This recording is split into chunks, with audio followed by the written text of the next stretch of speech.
Oh my god. I'm recovering from a energy drink incident. My stomach is still a little sore from that. But anyways, yeah, I'll be fine. I feel great. It's just, Rockstar Energy does not feel good throwing up.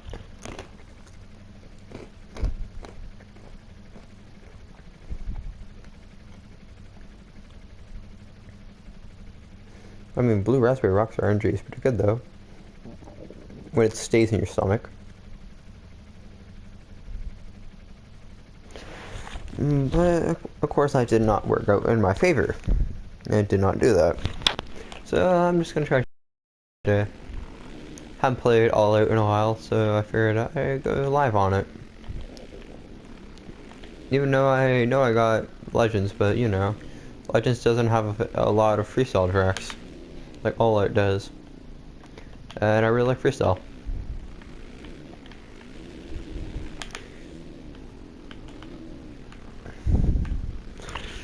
But whatever. Let me get myself caught up on my chat.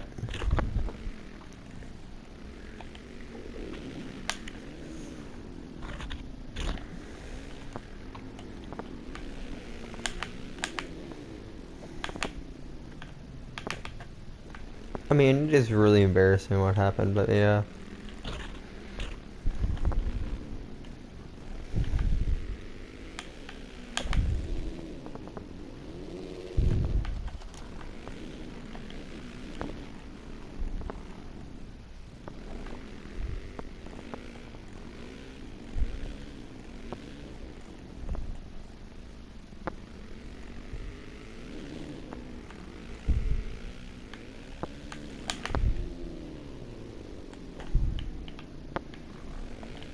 I'm gonna switch tracks after I just do one more thing. Oh, that's one more thing, I guess. Hold Arcade. No, that's for multiplayer. I forgot. I haven't played this in a while, so yeah, I'm gonna go to here. One of my favorite places to do freestyle. One of the best places to do freestyle too.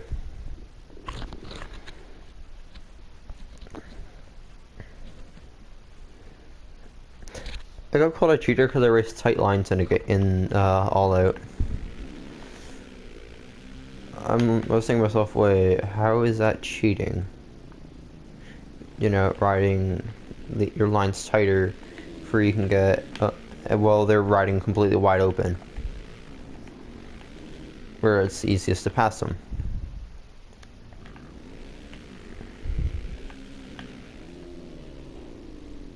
So, the whole freestyle is on strategy, or not freestyle, all racing is on strategy,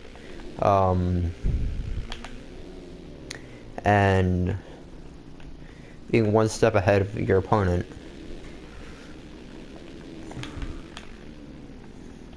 And worst part is, I was racing on my FMX tuned bike. Which is a 250 most of the time. I race the 250. I'm on the 450 right now, but yeah, I was on the 250. They were on a 450. I was thinking to myself, huh? Yeah, you should have an advantage given the fact that you're on a higher CC motor, or you're running a higher CC motor. But whatever.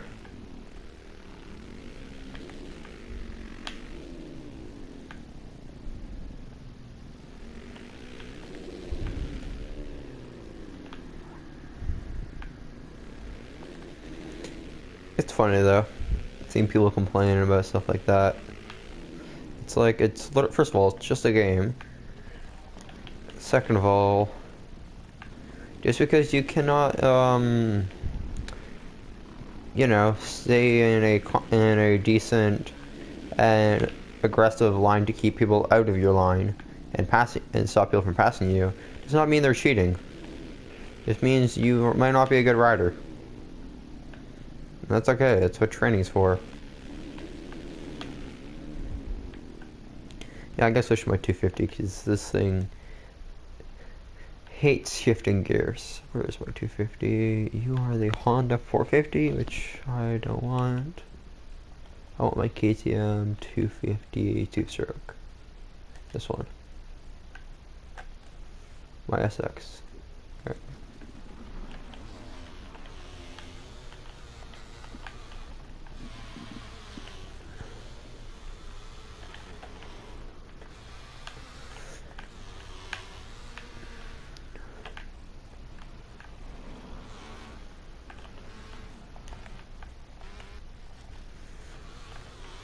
The only weird thing about this game is how the audio cuts in and out once you crash and all that. Aside from that, it's a pretty fun game. I really enjoyed All Out. Yeah, I've been playing since Unleashed. So, not really that long, if you want technical, but yeah.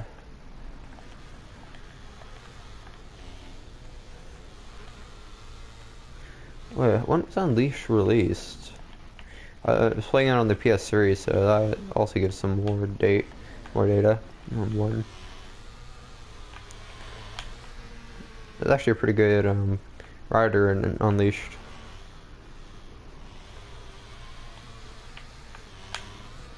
I was never a huge fan of Reflex though. That was never really my style of riding.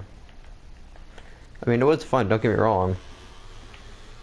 They did have a lot of cool features in Reflex.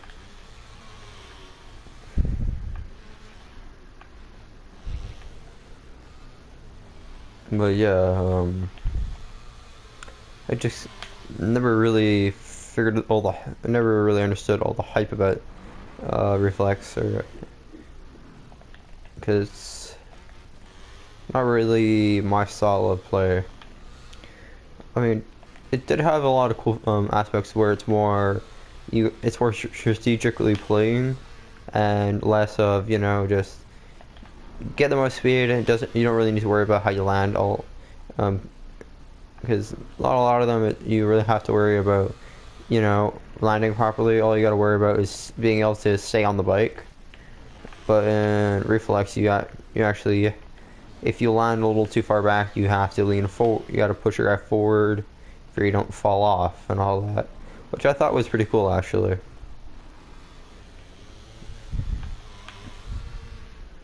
Don't get me wrong, sometimes it was really annoying. Other times it made a pretty cool aspect for gaming.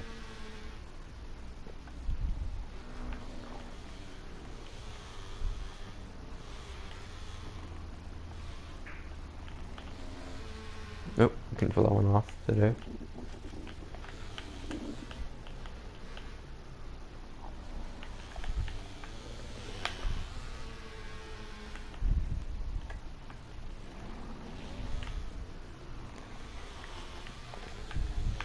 I have an injured middle finger from a door frame. I didn't close the door on my finger. I caught my finger on a door frame, which made it go completely back. I'm fine though. It's gonna be okay, but it hurts like crazy. But that's probably the least painful thing I've had to experience through my many years of injuries. I have surprisingly, never mind. I was gonna say I've never broken a bone, but I broke my skull, or I fractured my skull open at least 7 times. That's crazy. But anyways, yeah, I'm just screwing around, having fun.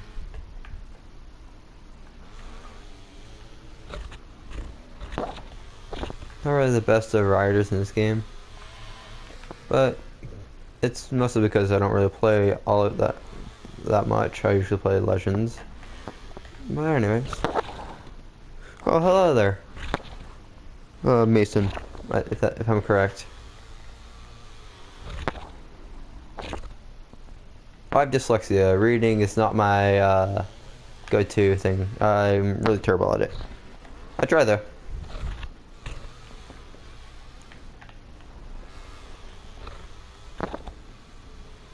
Nice. No. And even if I did, I don't have PlayStation Plus.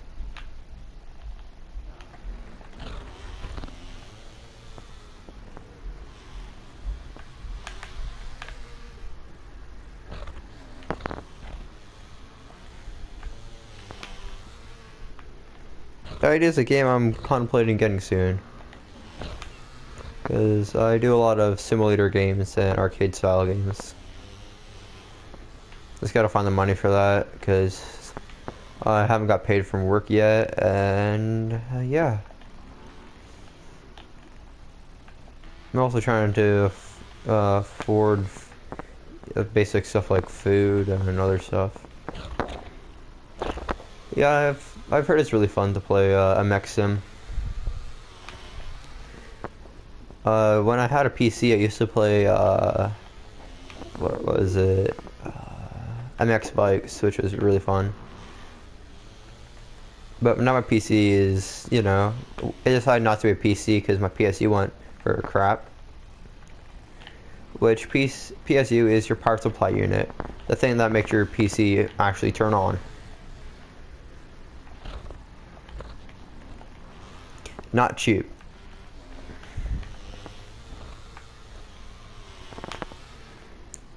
So right now I'm doing cloud gaming usually on a Chromebook, where I can play other games.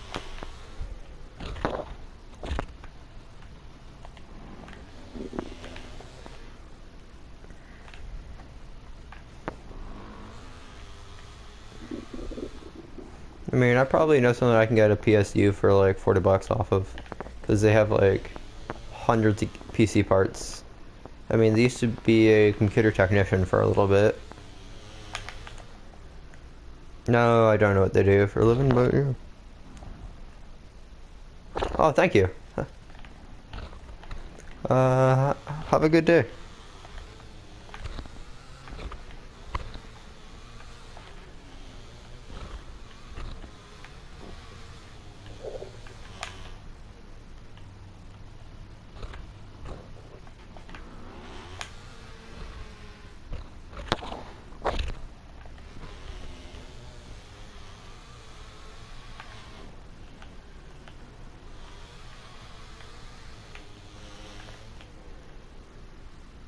I'm gonna pull back flip off. Actually, yes, I can. That was pretty sick.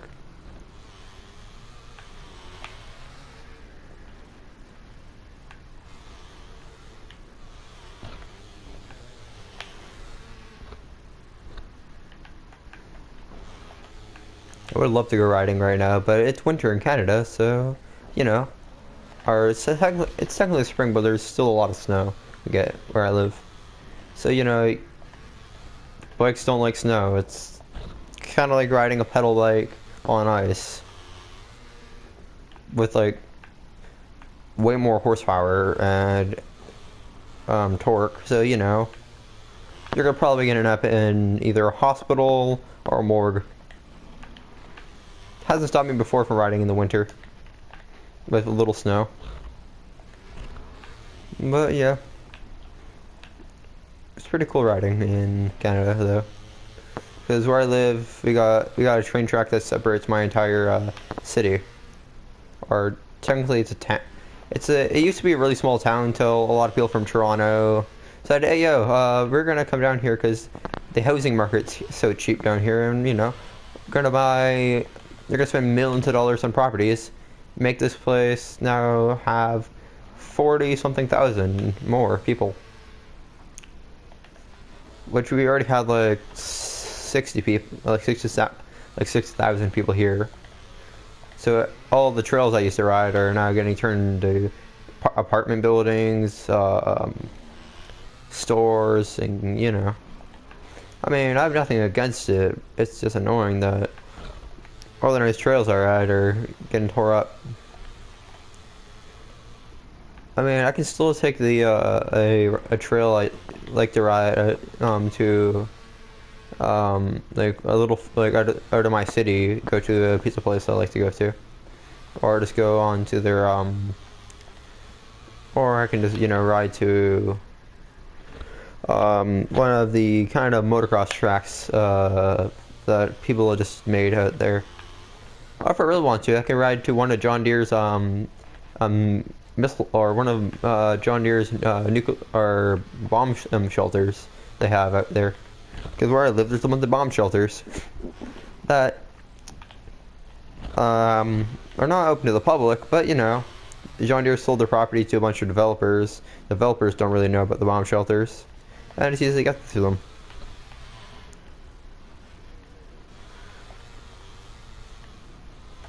And the funniest part is it's right by where I usually ride most of the bomb shelters.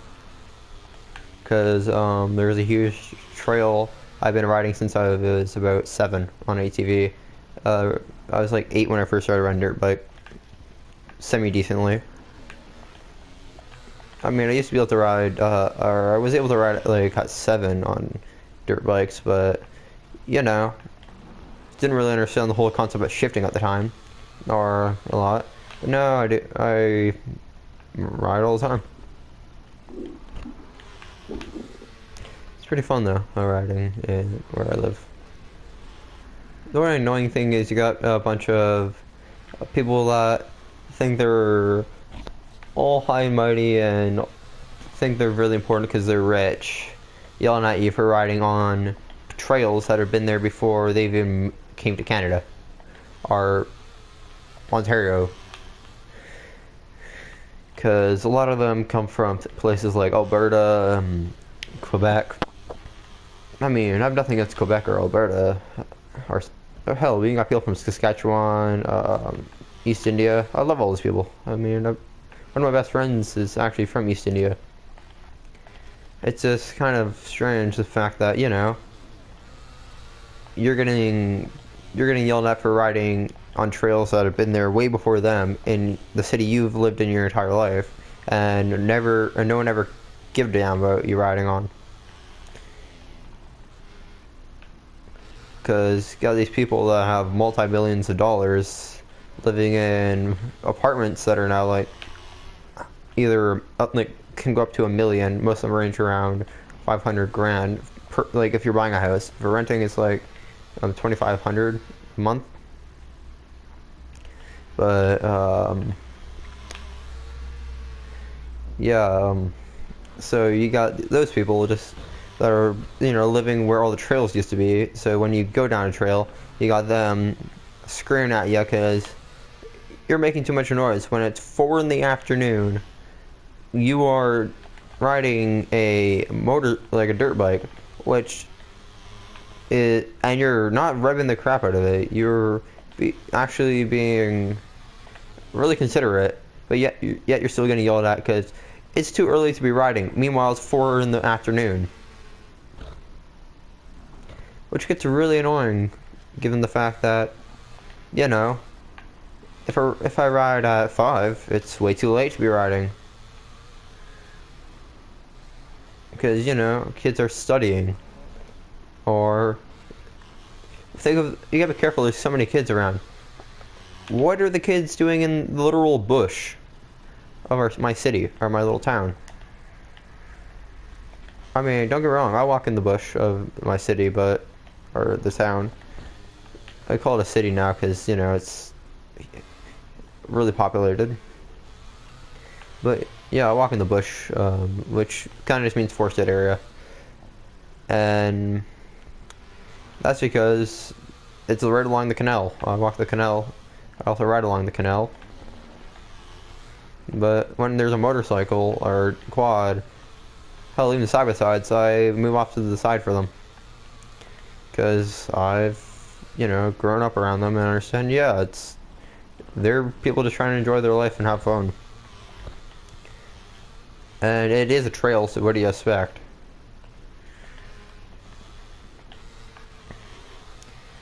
I've had people try just jumping out in front of me while I was riding and cause me to dump my bike because of them not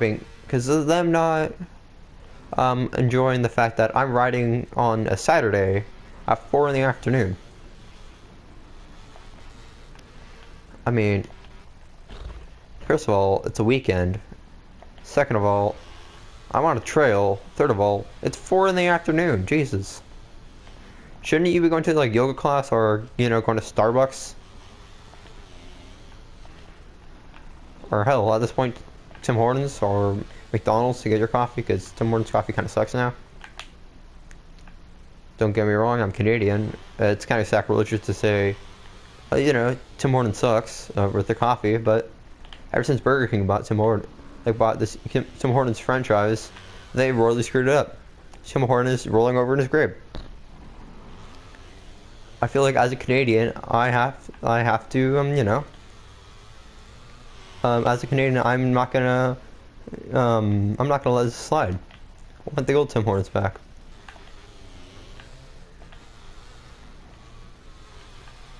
If you ever heard of the artist called OGR Quintilla, listen to the song "Hey There, Tim Hortons." You know it hits actually everything right on the spot of how Tim Hortons is nowadays.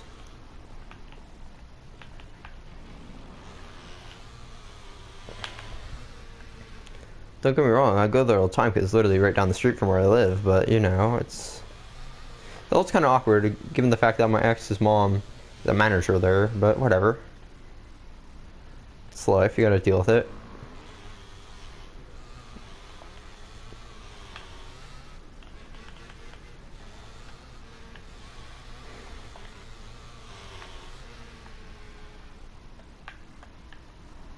What the?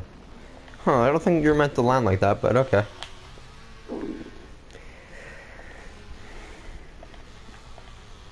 But I'm lately trying to get my fishing gear all set up now too, because you know it's getting close to time where I can fish. But I gotta get my bait caster properly restrung, because my line is a little messed up.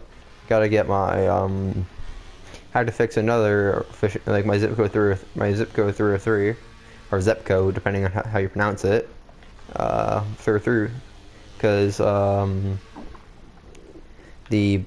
first of all, the line's not properly, the line retrieval is not properly working, and neither is the whole fact that you cannot properly cast,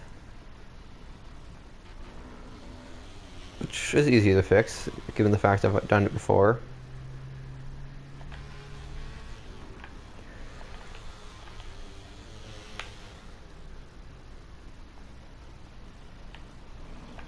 But yeah, it's, you know, I really like, so I walk around with the pocket knife, and I have a bunch of fishing rods on me.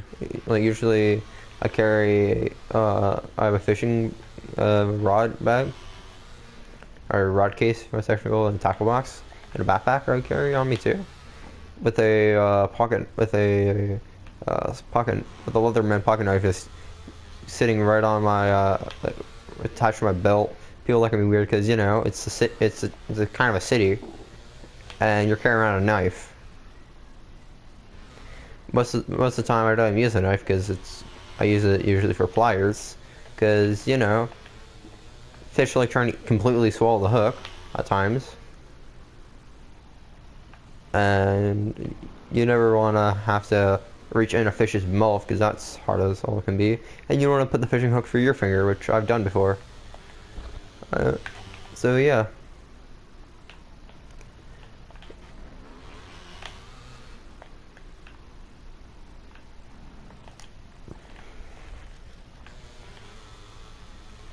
I also do snow removal. I've been doing snow removal lately, helping my father out, because we have a family-run company. I've been doing snow removal since I was like 7. I've learned how to drive at the age of like 8, so I have some knowledge when it comes to that stuff. But like, it's kind of strange that people think, you know, you're not even you're not even 18 years old. You are working all day. I'm like, well, so the only way you can live and, you know, survive in life is by working. Which, I mean, I wish I could just, you know, relax and don't work all day, but, you know, you gotta get money.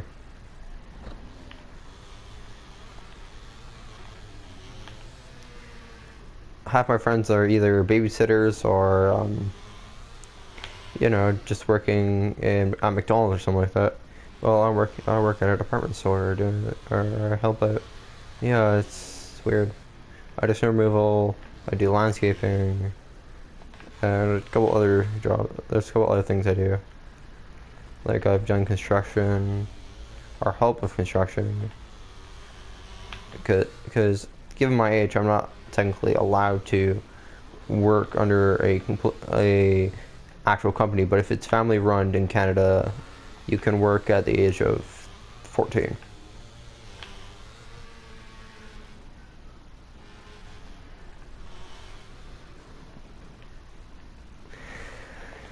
But yeah, so I've been working doing that for a while. I'm also first aid trained, so I see a lot of, weird medical injuries all the time, given the fact that, first aid. You're a go-to person in your entire in a group because you're the one that actually knows how to, save someone's life if they're freaking dying. Like today, I had a friend go, "Oh yeah, yesterday I found out I have multiple layers of skin." I'm like, "You didn't know that?" They're like, "I've heard the term fish skin, but I've heard people use the term fish skin for something like that, but I never really understood what that meant." I'm like, "Yeah, you have multiple layers of skin." Trust me, I've seen that a lot based off some injuries I've seen. It's like my friend was like, "Oh, what the?" I'm like, at this point, they're like, "How do you never get disturbed by how many injuries you see?" I'm like, at this point, I'm just kind of immune to it. It's whatever. It happens all the time.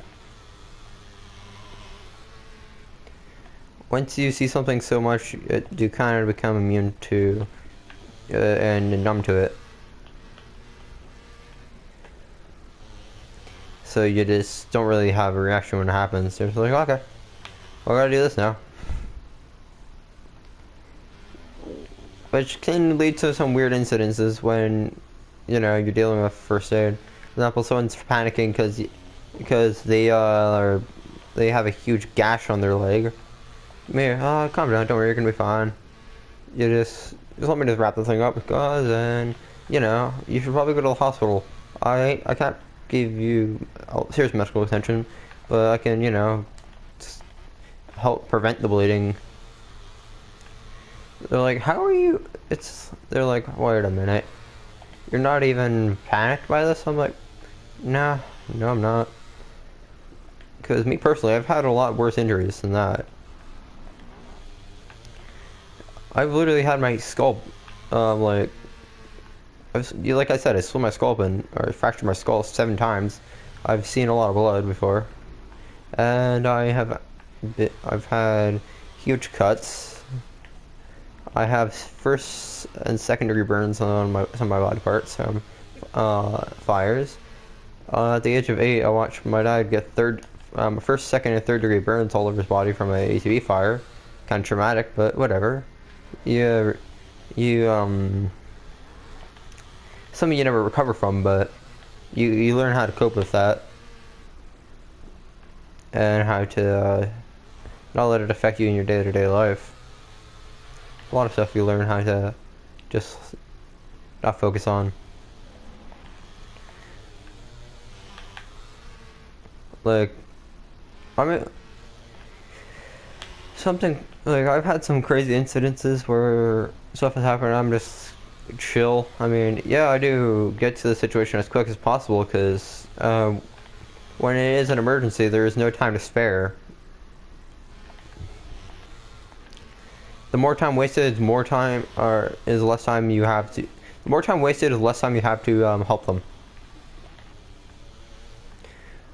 The more time saved, the more time you get to help, and prevent it sooner.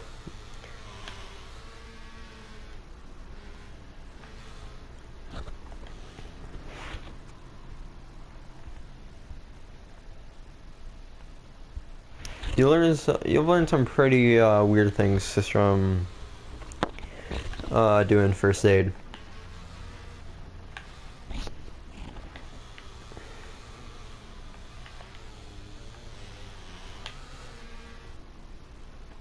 I mean, I have a family that's actually a paramedic. That actually did serve for a little bit in the army, I think it was. I know they served for the military. Don't know what type of military. or branch, or whatever the hell it was. All I know is he served. Didn't do active combat. It was just joined, enlisted, got out. Or no, joined, then got out as soon as he could. Now he is a paramedic slash DJ. Pretty cool, actually. Great person. Yeah, when I was taking my military first aid course, he's like, "Hey, he reached out to my father. He's like, "Hey, did your kids want to, does your twins, because I'm his twin, did your twins want to get first aid trained?" Like, "Oh, they're already doing that." It's like, okay, because he was able to do it for free because he trains firefighters, paramedics, and pretty sure also trains police, which is pretty cool. Not easy.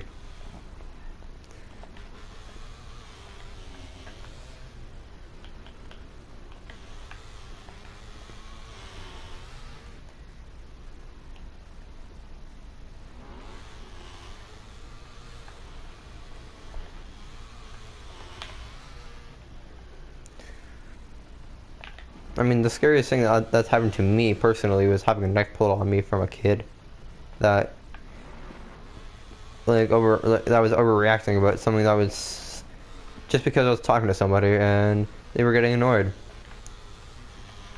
Thank God for years of fencing class.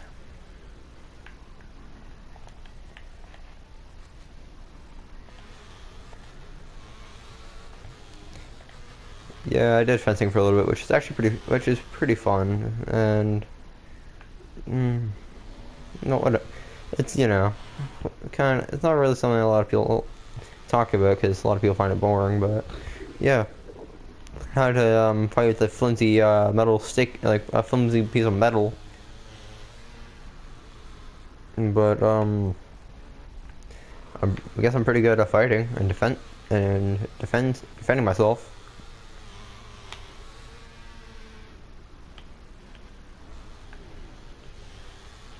One thing I've learned. I have knowledge on a lot of weird things that an average person wouldn't understand or know. Because I'm pretty sure an average person doesn't know how to make chloroform. Or know how to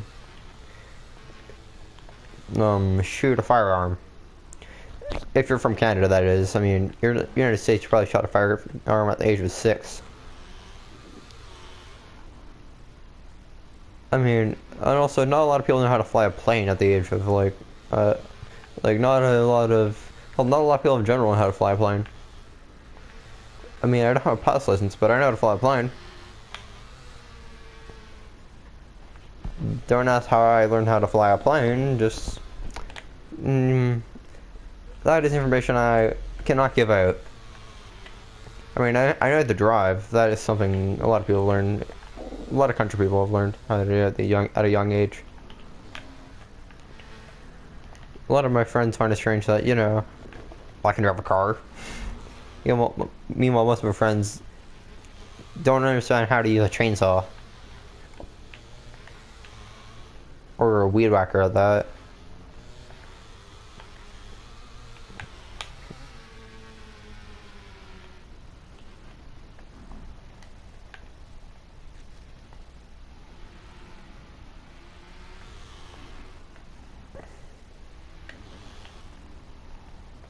That was funky looking when I went.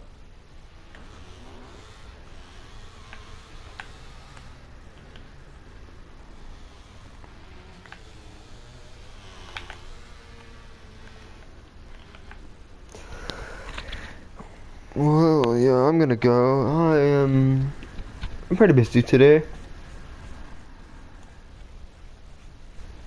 If my thing will let me go, that'd be great. There we go.